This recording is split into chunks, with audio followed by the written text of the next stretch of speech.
1 million one-time payment sa Pag-ibig MP2. Magkano kaya ang kikitain mo after 5 years?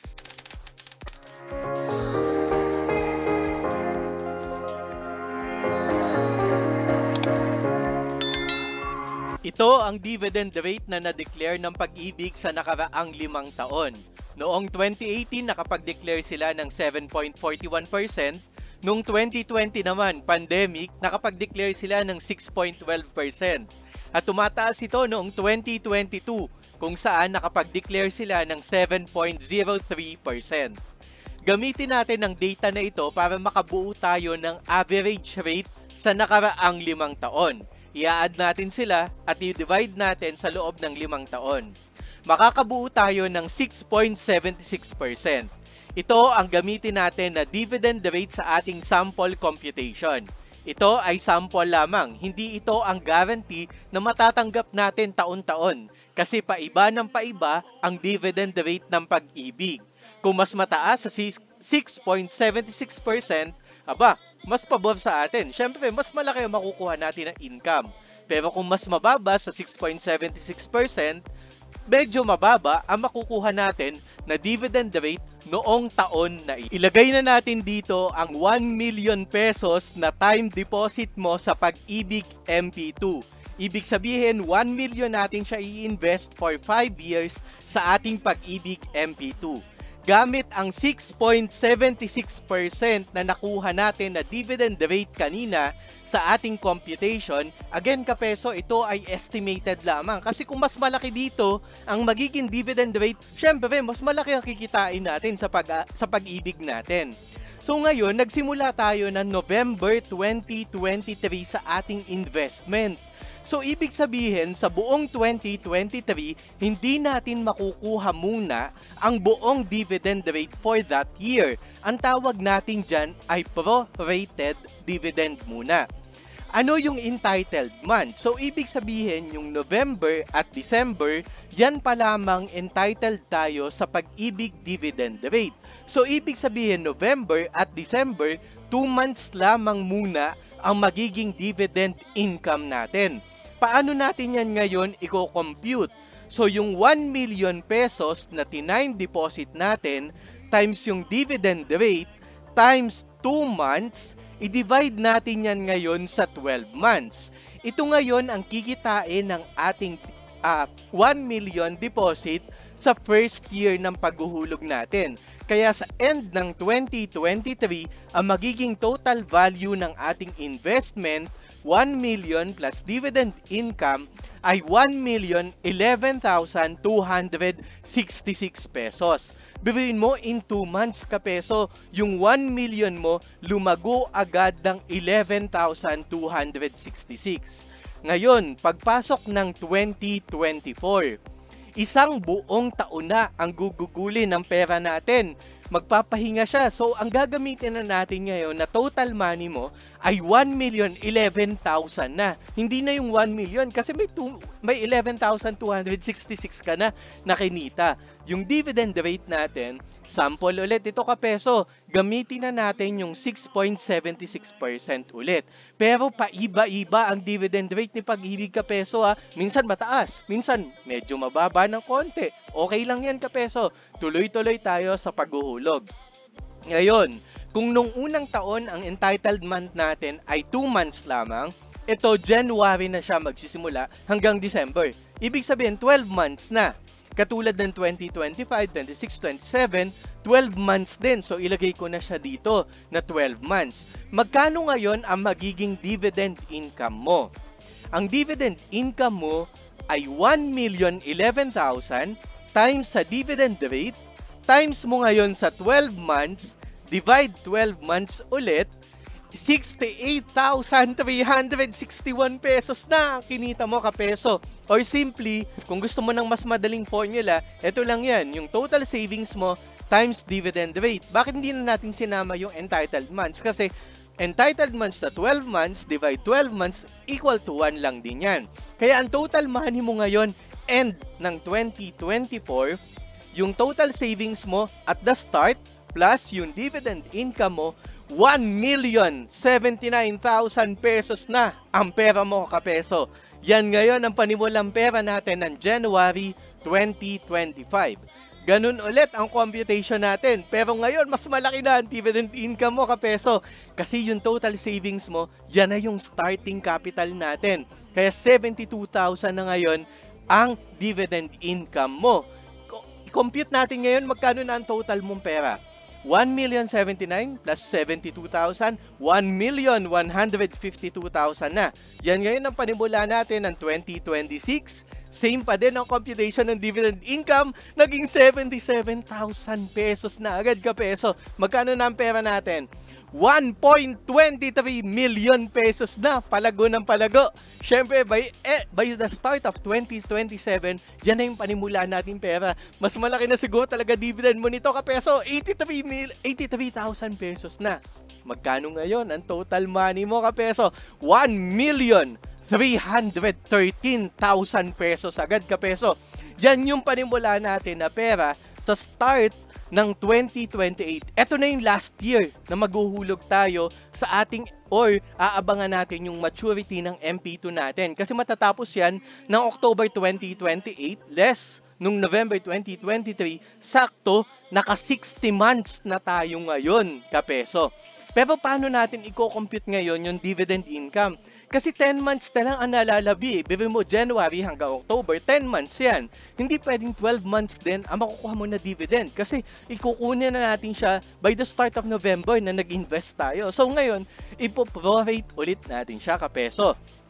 So yung 1,313,000 mo times yung dividend rate times yung entitled months, divide natin ulit yan sa 12 months. Ito ngayon ang dividend income mo. Bakit mas malaki yung 2027? Mas malaki yung interest or panimulang capital ko ng 2028. Kasi ito buong taon ang dividend mo dito. Ito naman 10 months na lang.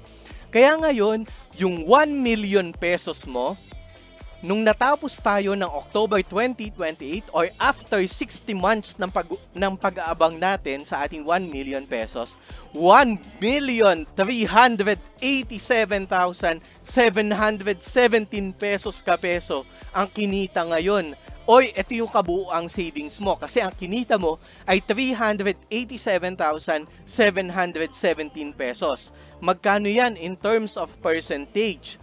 Yung dividend income mo, i-divide natin yan sa total savings mo, which is 38.77% ang kinita ng pera mo for the last 5 years. Siyempre, magiging sasabihin natin, kapeso, paano yung inflation? Paano yung ganito? Paano yung ganyan? Tumaas na yung bilihin. Gets ko kayo. Pero at least, yung 1 million pesos mo nung 2023, nalabanan natin yung inflation, yung pagtaas ng halaga ng bilihin. Kaya baka by October 2028, yung nabibili mo na worth 1 million pesos nung 2023, kaya mo pa ring bilihin yan by 2028 at that worth. Kasi nalabanan natin yung inflation rate.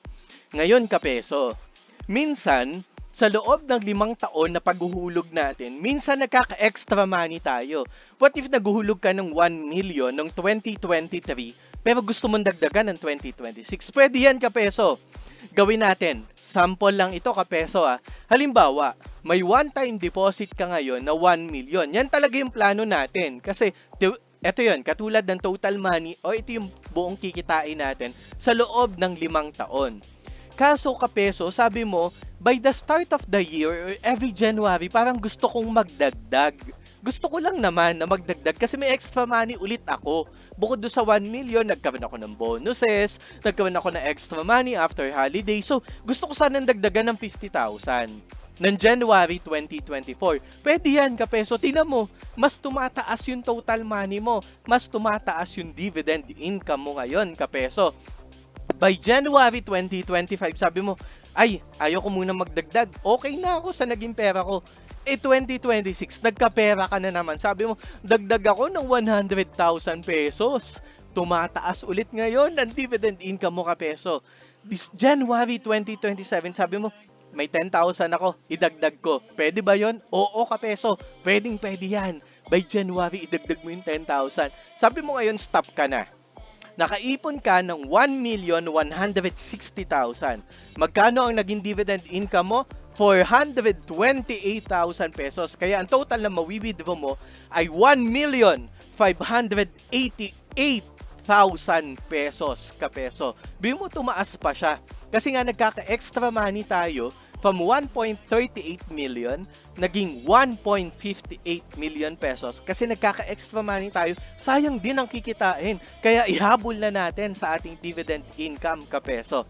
What if naman kapeso, sabi mo, may 1 million ako ngayon, pero hindi naman every January ako nagkakapera. So gamitin natin ngayon, ito, monthly. So sabihin natin na nag-deposit ka ngayon kapeso ng 1 million pesos. November 2023. Ito yung mga entitled months. Ano? Kasi 2 months na lang for November 2023. Sabi mo ngayon, hindi ako magkakapera ng January, pero may bonus kami ng May 2024. Dagdagan ko yan ng 30,000. Pwede yan kapeso. Pro-rate nga lang muna yung kikitain natin ha. So yung 30,000 mo times yung dividend rate, entitled months ng May na hulog natin ay 8 months na lang. Bakit? May, June, July, August, 4 na buwan, September, October, November, December, 8 buwan. Kaya ipo-pro-rate muna natin ang dividend income niyan. Pero tuloy-tuloy yung kinikita ng 1 million natin kapeso ha. Kita mo dito, 1,011,000. Kumikita yan ng dividend. Plus, yung nahulog natin ng 30,000, kumikita din yan ng dividend kapeso. Biruin mo ngayon, 69,000 ng dividend mo. Compare dito, 68,361. At least nadagdagan kapeso. In November 2024, may 30,000 na naman. Bakit ka mo? May 13th month pay. Dagdag ako. Medyo maliit lang ang magiging dividend income mo. Kasi 2 months na lang ang natitira. Okay lang yan, kapeso. Pataas pa din ang pataas ang pera mo ngayon. 2025, sabi mo, pahinga muna ako ng 2025, may expenses ako eh. Kaso 2026, mid-year bonus, sabi mo, ay, ibuhos ko yung mid-year bonus ko. Lagay ako ng 50,000 pesos. Pwede mo tong laro-laruin kasi talaga kapeso. Kaya napaka-exciting nito. November 2027, sabi mo, bili muna ako cellphone. Okay lang yan kapeso. Bili ka muna cellphone. Ayos lang yan. Pero by January, sabi mo, May 2028, babawi talaga ako. Maglalagay ulit ako ng bonus ko na 50,000 pesos. Okay na okay pa rin yan kapeso. Kikita ka pa din. Kaya end or final year ng paghuhulog natin sa ating MP2, ang total na nahulog natin ay 1,160,000 pesos kapeso. Paiba-iba ng buwan ang paghuhulog natin, hindi pa laging January. Okay lang yan kapeso. Ngayon, ang kinita mo sa paghuhulog mo ng 1,160,000, 413,000 pesos kapeso.